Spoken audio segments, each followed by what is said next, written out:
Twilight, Chapter 12, Balancing. "Billy," Charlie called as soon as he got out of the car.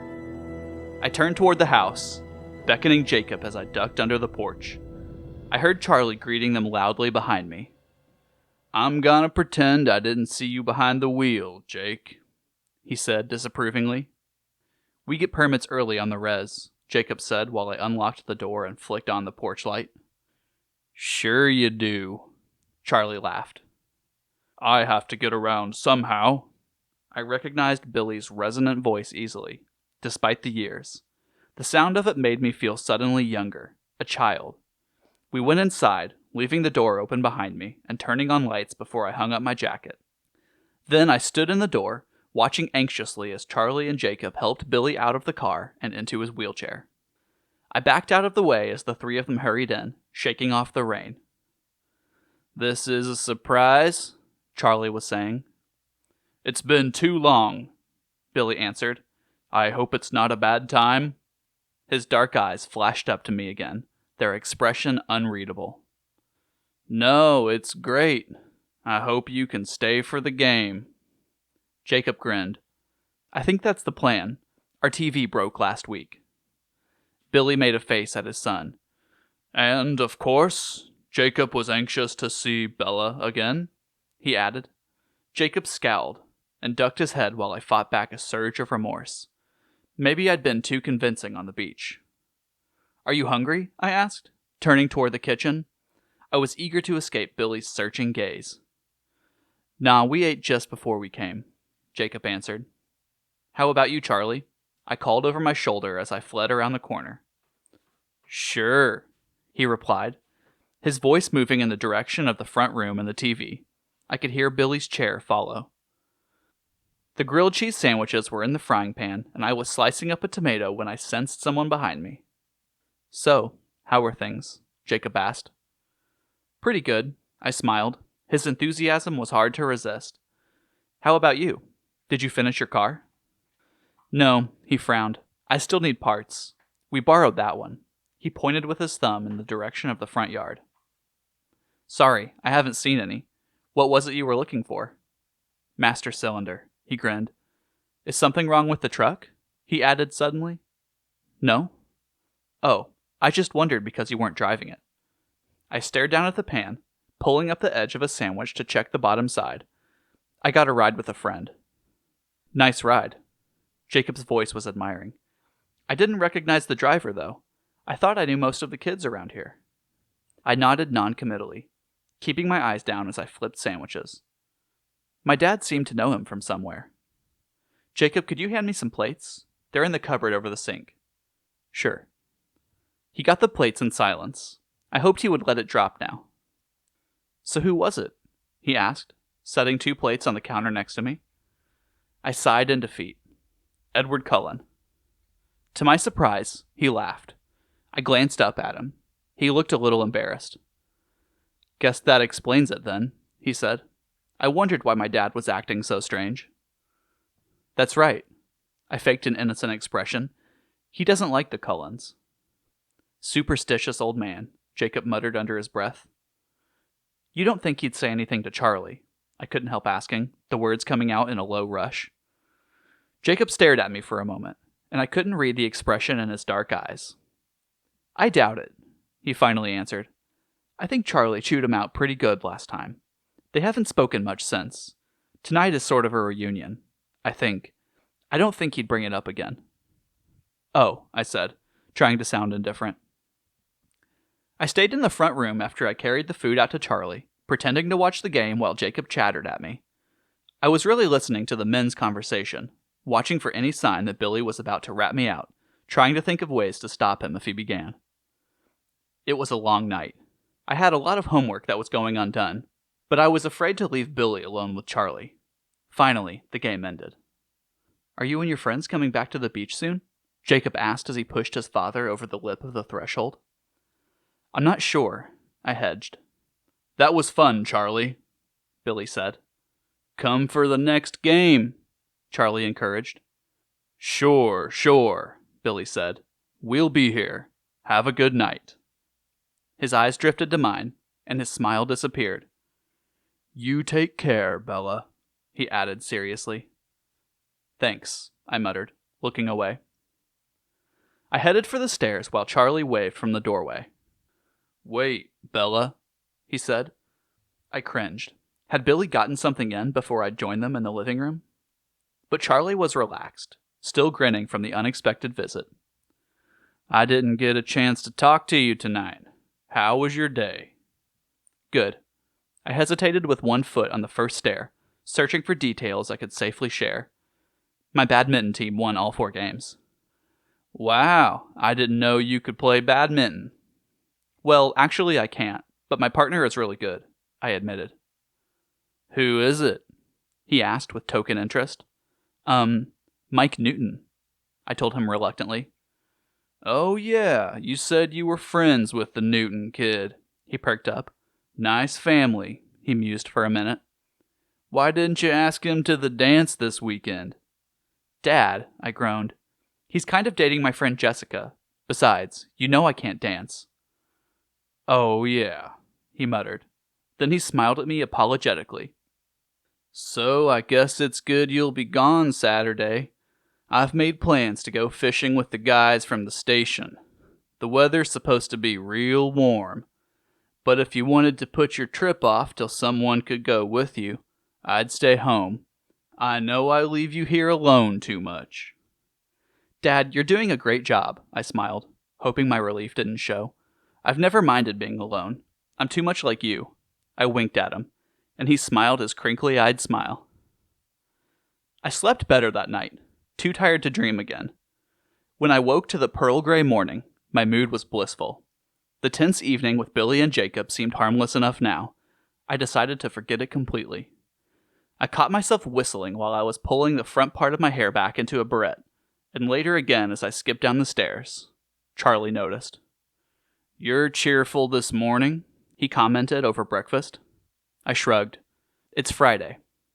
I hurried so I would be ready to go the second Charlie left.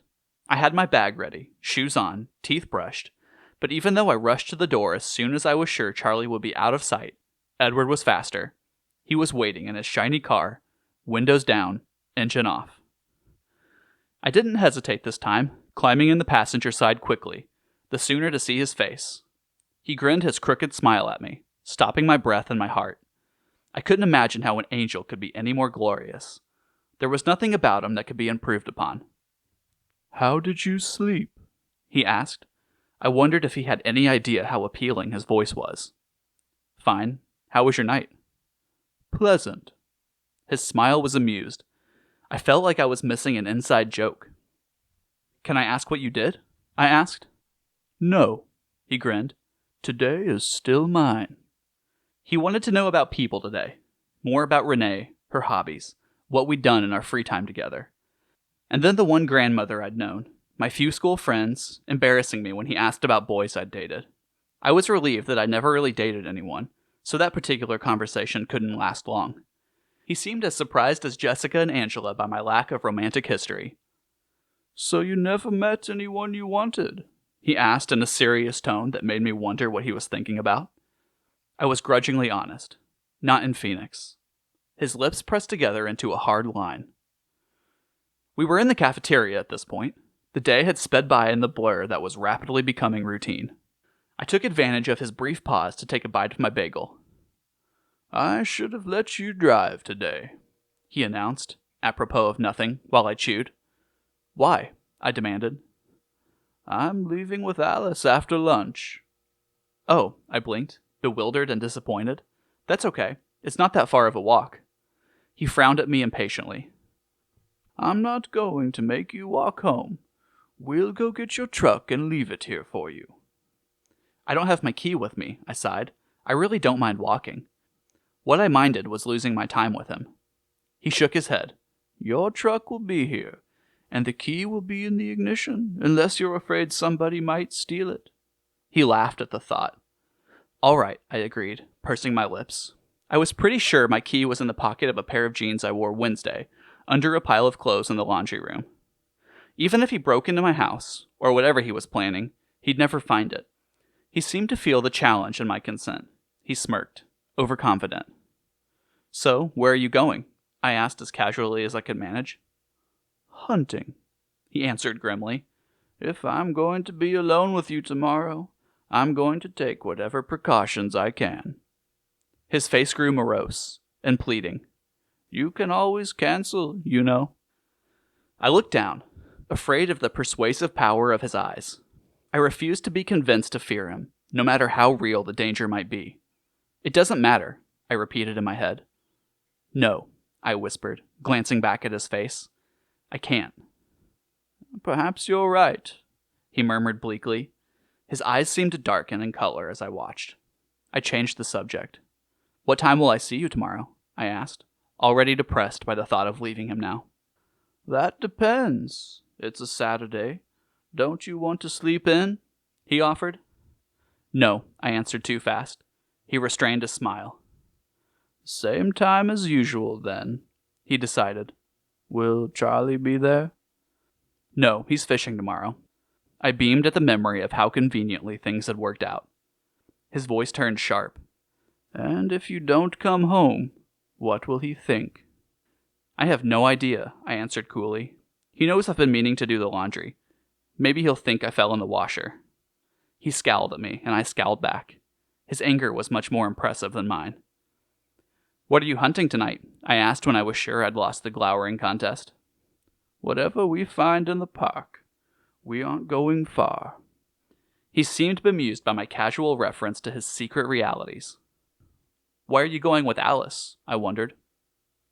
"Alice is the most supportive." He frowned as he spoke. "And the others?" I asked timidly. "What are they?" His brow puckered for a brief moment. "Incredulous, for the most part." I peeked quickly behind me at his family. They sat staring off in different directions, exactly the same as the first time I'd seen them. Only now they were four, their beautiful, bronze-haired brother sat across from me, his golden eyes troubled. "They don't like me," I guessed. "That's not it," he disagreed, but his eyes were too innocent. "They don't understand why I can't leave you alone." I grimaced. Neither do I, for that matter. Edward shook his head slowly, rolling his eyes toward the ceiling before he met my gaze again. "I told you, you don't see yourself clearly at all. You're not like anyone I've ever known. You fascinate me." I glared at him, sure he was teasing now. He smiled as he deciphered my expression. "Having the advantages I do," he murmured, touching his forehead discreetly, "I have a better than average grasp of human nature. People are predictable, but you never do what I expect. You always take me by surprise." I looked away, my eyes wandering back to his family, embarrassed and dissatisfied.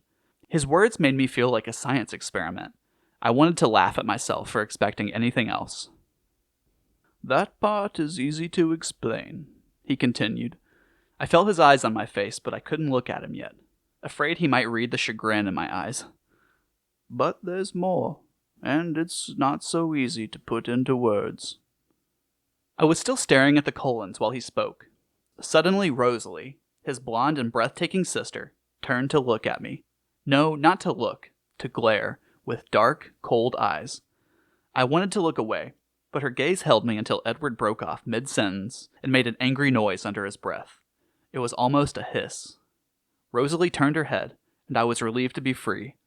I looked back at Edward, and I knew he could see the confusion and fear that widened my eyes. His face was tight as he explained. "I'm sorry about that. She's just worried. You see, it's dangerous for more than just me if, after spending so much time with you publicly..." He looked down.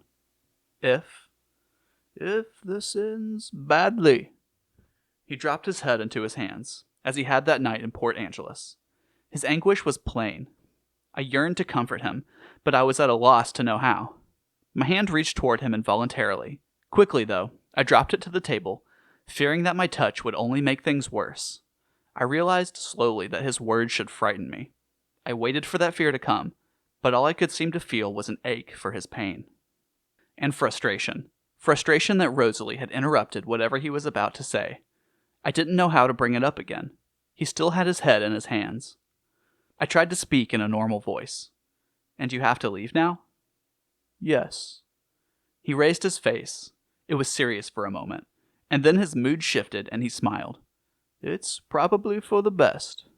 We still have 15 minutes of that wretched movie left to endure in biology. I don't think I could take any more." I started. Alice, her short, inky hair in a halo of spiky disarray around her exquisite, elfin face, was suddenly standing behind his shoulder. Her slight frame was willowy, graceful even in absolute stillness. He greeted her without looking away from me. "Alice?" "Edward?" she answered, her high soprano voice almost as attractive as his. "Alice, Bella, Bella, Alice." He introduced us, gesturing casually with his hand, a wry smile on his face. "Hello, Bella."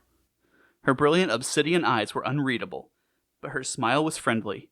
"It's nice to finally meet you." Edward flashed a dark look at her. "Hi, Alice," I murmured shyly. "Are you ready?" she asked him. His voice was aloof. "Nearly. I'll meet you at the car."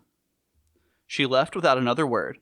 Her walk was so fluid, so sinuous that I felt a sharp pang of jealousy. "Should I say have fun, or is that the wrong sentiment?" I asked, turning back to him. "No, have fun works as well as anything," he grinned. "Have fun, then." I worked to sound wholehearted. Of course I didn't fool him. "I'll try." He still grinned. "And you try to be safe.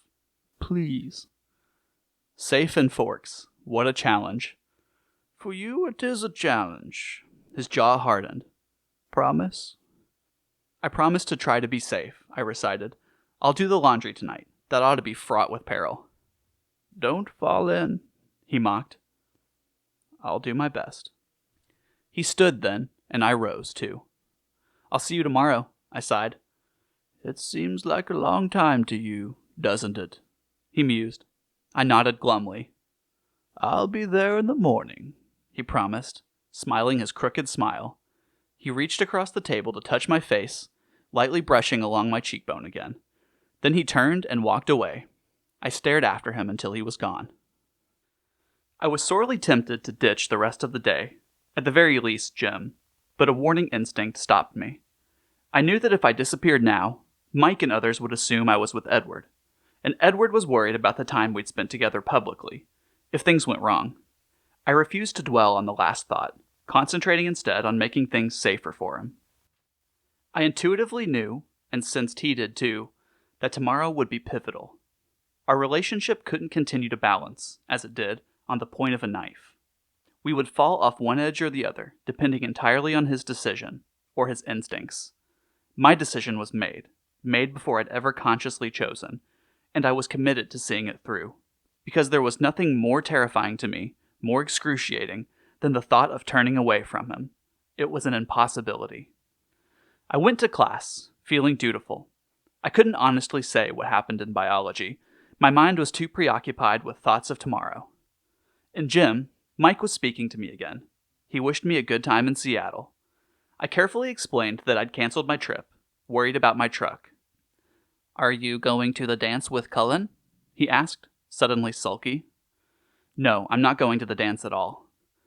"What are you doing then?" he asked, too interested. My natural urge was to tell him to butt out. Instead, I lied brightly. "Laundry, and then I have to study for the trig test, or I'm going to fail." "Is Cullen helping you study?" "Edward," I emphasized, "is not going to help me study. He's gone away somewhere for the weekend." The lies came more naturally than usual, I noted with surprise. "Oh," he perked up. "You know you could come to the dance tomorrow with our group anyway. That would be cool. We'd all dance with you," he promised. The mental image of Jessica's face made my tone sharper than necessary. "I'm not going to the dance, Mike. Okay?" "Fine." He sulked again. "I was just offering." When the school day had finally ended, I walked to the parking lot without enthusiasm. I did not especially want to walk home, but I couldn't see how he would have retrieved my truck. Then again, I was starting to believe that nothing was impossible for him. The latter instinct proved correct. My truck sat in the same space he'd parked his Volvo in this morning. I shook my head, incredulous, as I opened the unlocked door and saw the key in the ignition. There was a piece of white paper folded on my seat. I got in and closed the door before I unfolded it. 2 words were written in his elegant script. Be safe. The sound of the truck roaring to life frightened me. I laughed at myself. When I got home, the handle of the door was locked, the deadbolt unlocked, just as I'd left it this morning. Inside, I went straight to the laundry room. It looked just the same as I'd left it too. I dug for my jeans and, after finding them, checked the pockets. Empty. Maybe I'd hung up my key after all, I thought, shaking my head. Following the same instinct that had prompted me to lie to Mike, I called Jessica on the pretense of wishing her luck at the dance. When she offered the same wish for my day with Edward, I told her about the cancellation. She was more disappointed than really necessary for a third-party observer to be. I said goodbye quickly after that. Charlie was absent-minded at dinner, worried over something at work, I guessed, or maybe a basketball game, or maybe he was just really enjoying the lasagna. It was hard to tell with Charlie. You know, Dad, I began, breaking into his reverie. What's that, Belle? I think you're right about Seattle. I think I'll wait until Jessica or someone else can go with me. Oh, he said, surprised. Oh, okay. So do you want me to stay home? No, Dad, don't change your plans. I've got a million things to do. Homework, laundry. I need to go to the library and the grocery store. I'll be in and out all day. You go and have fun. Are you sure? Absolutely, Dad. Besides, the freezer is getting dangerously low on fish. We're down to a 2, maybe 3 years supply. You're sure easy to live with, Bella. He smiled. I could say the same thing about you, I said, laughing. The sound of my laughter was off, but he didn't seem to notice. I felt so guilty for deceiving him that I almost took Edward's advice and told him where I would be. Almost. After dinner, I folded clothes and moved another load through the dryer. Unfortunately, it was the kind of job that only keeps hands busy. My mind definitely had too much free time, and it was getting out of control. I fluctuated between anticipation so intense that it was very nearly pain, and an insidious fear that picked at my resolve.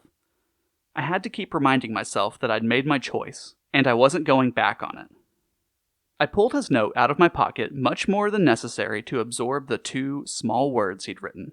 He wants me to be safe, I told myself again and again. I would just hold on to the faith that, in the end, desire would win out over the others. And what was my other choice? To cut him out of my life? Intolerable.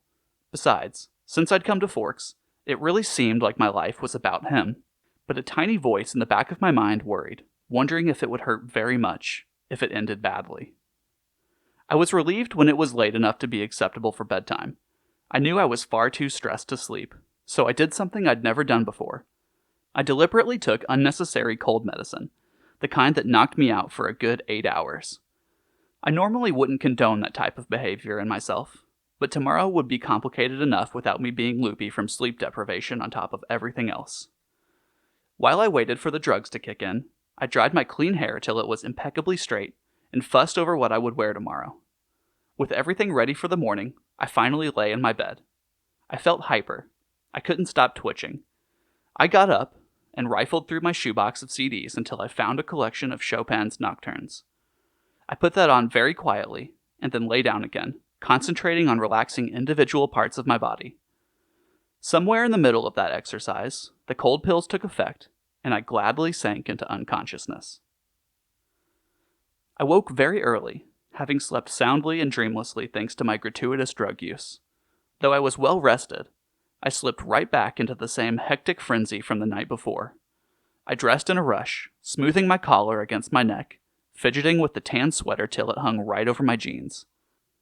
I sneaked a swift look out the window to see that Charlie was already gone. A thin, cottony layer of clouds veiled the sky. They didn't look very lasting. I ate breakfast without tasting the food, hurrying to clean up when I was done. I peeked out the window again, but nothing had changed. I had just finished brushing my teeth and was heading back downstairs when a quiet knock sent my heart thudding against my rib cage. I flew to the door. I had a little trouble with the simple deadbolt, but I yanked the door open at last, and there he was. All the agitation dissolved as soon as I looked at his face, calm taking its place. I breathed a sigh of relief. Yesterday's fears seemed very foolish with him here. He wasn't smiling at first. His face was somber. But then his expression lightened as he looked me over, and he laughed. "Good morning," he chuckled. "What's wrong?" I glanced down to make sure I hadn't forgotten anything important, like shoes or pants. "We match." He laughed again. I realized he had a long, light tan sweater on, with a white collar showing underneath, and blue jeans. I laughed with him, hiding a secret twinge of regret. Why did he have to look like a runway model when I couldn't? I locked the door behind me while he walked to the truck. He waited by the passenger door with a martyred expression that was easy to understand. "We made a deal," I reminded him smugly, climbing into the driver's seat and reaching over to unlock his door. "Where to?" I asked. "Put your seatbelt on. I'm nervous already." I gave him a dirty look as I complied. "Where to?" I repeated with a sigh. "Take the 101 north," he ordered. It was surprisingly difficult to concentrate on the road while I was feeling his gaze on my face. I compensated by driving more carefully than usual through the still sleeping town. "Were you planning to make it out of Forks before nightfall?" "The truck is old enough to be your car's grandfather. Have some respect," I retorted. We were very soon out of the town limits, despite his negativity. The thick underbrush and green-swathed trunks replaced the lawns and houses. "Turn right on the 110, he instructed just as I was about to ask. I obeyed silently. "Now we drive till the pavement ends." I could hear a smile in his voice, but I was too afraid of driving off the road and proving him right to look over and be sure. "And what's there, at the pavement's end?" I wondered. "A trail." "We're hiking? Thank goodness I'd worn tennis shoes." "Is that a problem?" He sounded as if he'd expected as much. No. I tried to make the lie sound confident. But if he thought my truck was slow... "Don't worry. It's only 5 miles or so, and we're in no hurry." 5 miles. I didn't answer, so that he wouldn't hear my voice crack in panic. 5 miles of treacherous roots and loose stones, trying to twist my ankles or otherwise incapacitate me. This was going to be humiliating. We drove in silence for a while as I contemplated the coming horror. "What are you thinking?" he asked impatiently, after a few moments. I lied again, just wondering where we're going. "It's a place I like to go when the weather is nice."